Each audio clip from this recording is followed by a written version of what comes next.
তাইয়ং ফার্মাস আজকে যাচ্ছে নদীতে মাছ ধরতে। তো দেখা যাক নদীতে আমরা কি কি মাছ ধরতে পারি, আমাদের সাথে কি কি ঘটে। আপনারা যে জালটা যে দেখতে পাচ্ছেন এটা হলো চায়না জাল। তো এই চায়না জাল কারণে নদীতে মাছের প্রচন্ড সংকট।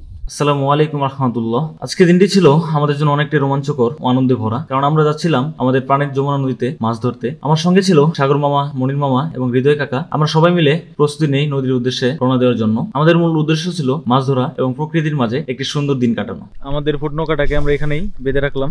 তো আমরা এখন যেখানে পানি কম আর কি সেখানে আমরা যাব এই জালগুলো পাততে। মাছ ধরার জন্য আমরা সঙ্গে করে এনেছি দুইটি কারেন্ট জাল এবং একটি ঝাঁকি জাল। নদীর পাড়ে পৌঁছতেই চোখে পড়ে আকাশে হালকা হালকা মেঘ, সাথে ঝিরঝিরে বৃষ্টি। বাতাসে ছিল এক ধরনের প্রশান্তি, যেন প্রকৃতি নিজে আমাদের স্বাগত জানাচ্ছে। এমন আবহাওয়ায় মাছ ধরার আনন্দ যেন দ্বিগুণ হয়ে যায়। প্রথমে আমরা আমাদের কারেন্ট জাল দুটি বের করে নদীতে ফেলতে থাকি। ধীরে ধীরে আমরা আমাদের কারেন্ট জালগুলো ফেলা শেষ করি। জাল ফেলার কাজ শেষ হতে আমরা ঝাঁকি জাল নিয়ে রওনা হই এক নদীর বিশেষ নালার দিকে, যেখানে অনেক সময় ভালো মাছ পাওয়া যায়। এই নির্দিষ্ট জায়গায় পৌঁছাতে আমাদের প্রায় 1 কিলোমিটার হাঁটতে হয়। চারপাশে প্রাকৃতিক দৃশ্য সত্যিই মুগ্ধ করার মতো। সবুজ ঘাসের ক্ষেত, দূরে নৌকা ভেসে যাচ্ছে, মাঝে মাঝে গরুর হেঁটে চলা, আর সেই সঙ্গে মাটির গন্ধ মেশানো হালকা বৃষ্টি আমাদের পথ চলাকে আরো সুন্দর করে তুলছে। অবশেষে নদীর সেই নালায় পৌঁছে আমরা ঝাঁকি জাল দিয়ে মাছ ধরার কাজ শুরু করি। বেশ কিছুক্ষণ ধরে চেষ্টা চালিয়ে অল্প কিছু মাছ ধরা সম্ভব হলেও আশানুরূপ মাছ ধরা গেল না। এই পরিস্থিতির পিছনে সবচেয়ে বড় কারণ হলো নদীতে ব্যবহৃত নিষিদ্ধ চায়না জাল। আপনারা যে জালটা যে দেখতে পাচ্ছেন এটা হলো চায়না জাল। হ্যাঁ, তো এই চায়না জাল কারণে নদীতে মাছের প্রচন্ড সংকট, কারণ এই চায়না জালে যত মাছের পোনাগুলো আছে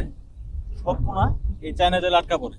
এই জাল এতটাই শুকনো যে বড় মাছ তো ধরা পড়েই, এমনকি ছোট পোনা মাছ এবং মাছের ডিম পর্যন্ত আটকা পড়ে যায়। এতে করে নদীতে মাছের প্রজনন চক্র সম্পূর্ণভাবে নষ্ট হয়ে যাচ্ছে। আগে যেখানে নদীতে দেশি মাছের প্রাচুর্য ছিল, এখন সেখানে শুধুই শূন্যতা। আমরা দেখলাম আশেপাশে কয়েকটা জায়গায় এই চায়না জাল ঝুলিয়ে রাখা, যা দেখে সত্যিই কষ্ট পেলাম। এভাবে চলতে থাকলে আমাদের ভবিষ্যৎ প্রজন্ম হয়তো শুধু বইয়ের পাতায় মাছ দেখবে, নদীতে নয়। দিন শেষে যদিও মাছের ঝুড়ি বেশি ভর্তি হয়নি, কিন্তু একসাথে কাটানোর সময় প্রকৃতির মাঝে হাঁটা এবং যমুনার সঙ্গে কাটানো কিছু মুহূর্ত আমাদের হৃদয় জায়গা করে নিয়েছে। আমরা আশা করি একদিন প্রশাসন এই সমস্যার সমাধানে কার্যকর ব্যবস্থা গ্রহণ করবে এবং আমাদের নদী আবার জীবনে ভরে উঠবে।